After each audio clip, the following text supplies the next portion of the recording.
Meghan Markle has never been a member. I don't know if she's become a member now, but she had been working for Soho House since at least 2005. Meghan Markle's journey from actress to duchess has been anything but ordinary. Long before she met Prince Harry, she was steadily building a life in the entertainment world. She worked her way through small acting roles, modeling gigs, and social circles that would eventually lead her into the spotlight. She didn't buy a membership. She was a working girl for Soho House. So like Prince Harry, known for attracting creatives, entrepreneurs, and rising stars. Meghan wasn't born into privilege, but she was determined to build a network that could open doors, and it did. Through her time Suits and she befriended Jessica Mulroney, her status changed. It was Mulroney, a stylist deeply connected to elite social circles. That friendship introduced her to people who would later... She was one of my Deal or No Deal girls that were, she was a caddy for all of my... there was sun figure at Soho House. Those early connections weren't about secret plots or manipulation. They were the natural result of an ambitious... But in the end, nothing beats the truth, the real fact. There it was. Meghan met Prince Harry in 2016. She had already built a solid career and a global following. Their first meeting, arranged by a mutual friend, was the start of what many called a modern-day fairy tale. But as soon as their relationship became public, the fairy tale began to twist under the pressure of intense media attention.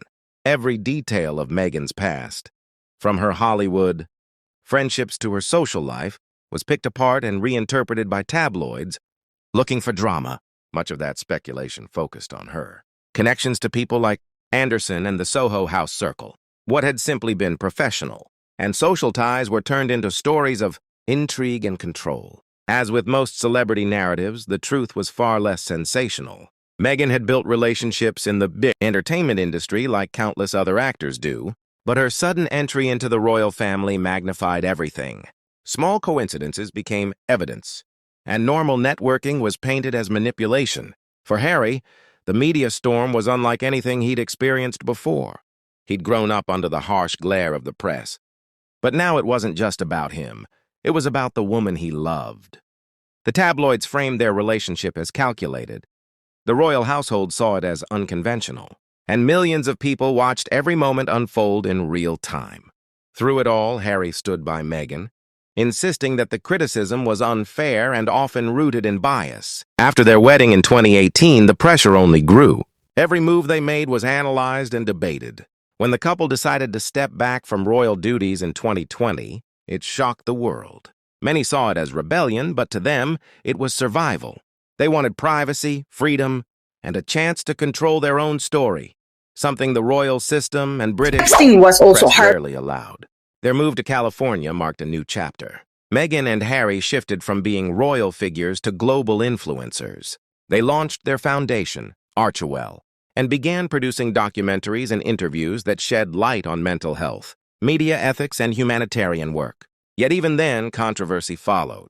Every time they spoke out, critics accused them of seeking attention, while supporters praised them for honesty and courage.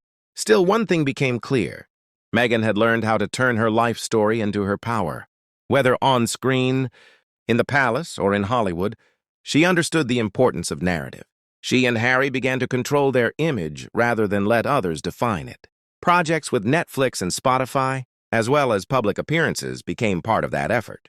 While their critics called it calculated, others saw it as resilience, the ability to survive in a world that constantly demands perfection. Today, Meghan Markle remains one of the most polarizing figures of modern celebrity culture. To some, she represents ambition, independence, and breaking tradition. To others, she's a symbol of disruption within one of the world's oldest institutions. But beyond the headlines and theories, she is a reminder of how public life can blur the line between truth and perception. You know, this is what Meghan has been doing. She's a piece of Klingon, you know, like she clings to somebody who can get her there. So Meghan manages to befriend one person of a very popular group, and then that person introduces her to the others. And because that she's being brought in by somebody they trust, she's welcomed. And rewrites their story over and over again. And maybe, in the end, that's what makes them fascinating. Not the scandals or the rumors, but their refusal to live a life written by anyone else.